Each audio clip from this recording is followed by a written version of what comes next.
magic mirror hangs on the wall in the empty palace, left over from a fairy tale ending where the witch burnt or melted, and rats scuttle around the gilded base where once Louboutin walked.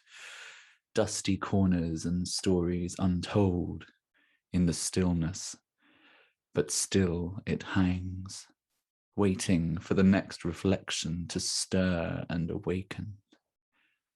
I, approaching 30 and afraid, have come to the palace curious to see the decaying wreckage of fairy tales past and slip into the once grand mess of broken marble floors, of cracked paneling and barely there ornate doors, and see the untouched mirror gleaming on the wall.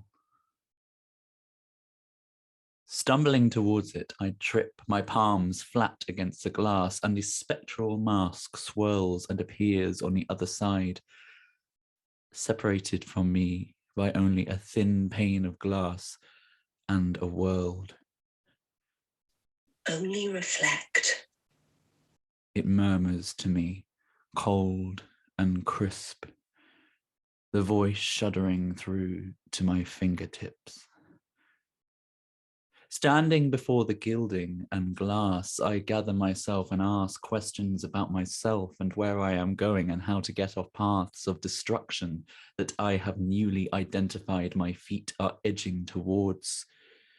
Tears come unwillingly and unbidden as I explain that I am lost and don't know where I can find myself again. The mask is ageless and ancient, well-worn creases of sympathy with eyes that betray nothing, just that of listening, and after each stuttering sentence from my lips, they say the same thing, coolly measured, yet with feeling. Only reflect. Enraged at this lack of help, I smash my hand against the glass, and weakened with the passing of time, it fractures, spilling into jagged fragments that litter the marble floors, each now showing a separate masked face. Thousands of voices, all at the same time, imploring me to Only reflect.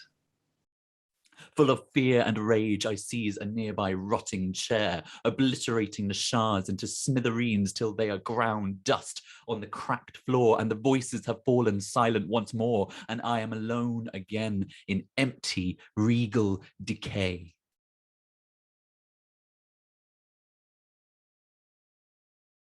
Time has passed since that uneasy day, and I have found truth in the spectre's words. By seeking reflection, I have found peace, found my feet on the right path, recognized the face in my shaving mirror, feeling familiar in myself once again. And I decide to return to the empty palace, sweep up the shards of unfairly broken glass, and seek amends for anger in the face of clear, unfiltered guidance from a non-judgmental other. My footsteps echo in the marble tomb. Turning in again to the familiar room, I spy no ground glass upon the floor, and with a shock, the light refracts from the mirror, whole, hung on the wall, untarnished, unbroken.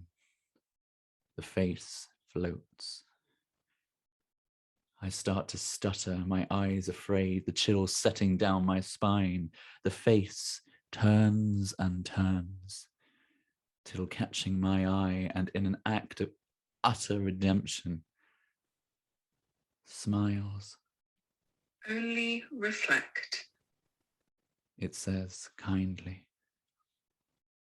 I leave that place older, wiser, a renewed respect for things I do not understand, and live my life, reflecting as I go. Far from my world, the ruined room waits, the mirror stands, the white face floats, for any who may enter there seeking guidance, of their own. And some nights my fevered brain turns to that room once again, and in my dreams the mask does not smile, but turns to me with a stern, knowing face, and reminds me once again, in a chorus of voices, Only reflect.